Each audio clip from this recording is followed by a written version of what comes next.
చదువు చారడు బలపాలు దోషడు అన్నట్టు ఇవాళ రేపు చదువుల తరీకనే మారిపోయింది. అన్నేమో గాని ఫీజు కట్టకపోతే పరీక్షలు రానియమని అంటారు. ఫీజు కట్టకపోతే రేపటి సంధి కాలేజీకి రావద్దు అంటుంటారు. ఫీజు కట్టకపోతే క్లాస్ బయటనే ఉండుర్రి అని అంటుంటారు. ప్రైవేట్ కాలేజీలలో ఫీజుల గోస చిన్నగా ఉండదు అన్నట్టు ఫీజులు అంటే యాదకొచ్చింది. ఇగో పార్టీల నడుమ ఫీజుల పంచాయతీ మస్తు గట్టినే నడుస్తుంది. ఇప్పుడు పువ్వు పార్టీ వాళ్ళు బకాయిల మీద లడాయి చేసిర్రు.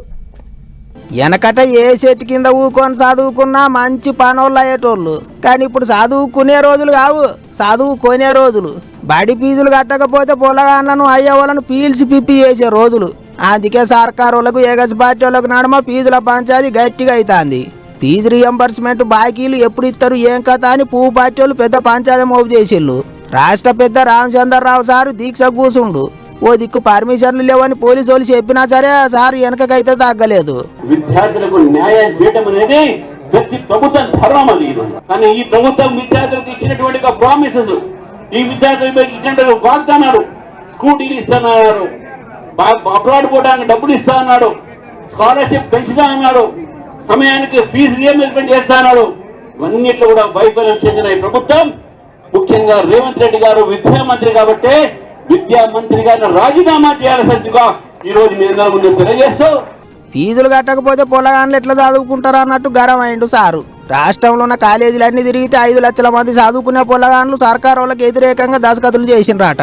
ఇంకో ముచ్చట ఏంటిదంటే కానీ అడమ ఉస్మానియా యూనివర్సిటీకి పోయిన సీఎం సారు 1000 కోట్లు ఇస్తానని చెప్పుకొచ్చిండు కదా. గా పైసలు ఎప్పుడు ఇస్తారో చెప్పాలని అడుగుతారు కాషాయ లీడర్లు. ఇక మొత్తం 12,000 కోట్ల దాకా ఫీజు బకాయిలు ఉన్నాయట. సర్కారు వాళ్ళు పైసలు ఇయ్యక కాలేజీలలో పాఠాలు చెప్పే సార్లకు జీతాలు కూడా వెళ్తలేవు అన్నట్టు గరమైండు రామచంద్రరావు సారు. అంతేకాదు కొంతమంది ఫీజులు కట్టేదాకా ఒరిజినల్ సర్టిఫికెట్ ఇచ్చేది లేదంటారట. ఇక పువ్వు పార్టీ వాళ్ళ ముచ్చట్లు అట్లుంటే ఫీజు బకాయిల మీద సర్కారు వాళ్ళు ఏమంటారో చూడుర్రే. విద్యార్థుల గురించి మాట్లాడే నైతిక అర్హత బీజేపీ నేతలకు లేదు. విద్యార్థులు భారతీయ జనతా పార్టీ నాయకులు చేస్తున్నటువంటి అంశాన్ని గమనించమని సందర్భంగా నేను కోరుతూ, బీజేపీ రాష్ట్ర అధ్యక్షుడు రామచంద్రరావు గారు ఈ ఫీజు అంశంలో నిరాదీక్ష చేస్తానని చెప్పని గొప్పగా చెప్పే ప్రయత్నం చేస్తున్నాడు. ఫీజు బకాయి బీజేపీ లడాయి అని బడాయి కబుర్లు చెప్పేటువంటి ప్రయత్నం చేస్తున్నాడు. పాత సర్కారు వాళ్ళు పోతే 8,000 కోట్లు బాకి పెట్టిపోయినరు. అవన్నీ దేర్పుకుంటూ వస్తా అన్నాం అన్నట్టు చెప్తున్నారు సర్కారు వాళ్ళు. గిట్లా సై అంటే సై అన్నట్టే నడుస్తున్నాయి ముచ్చట్లు.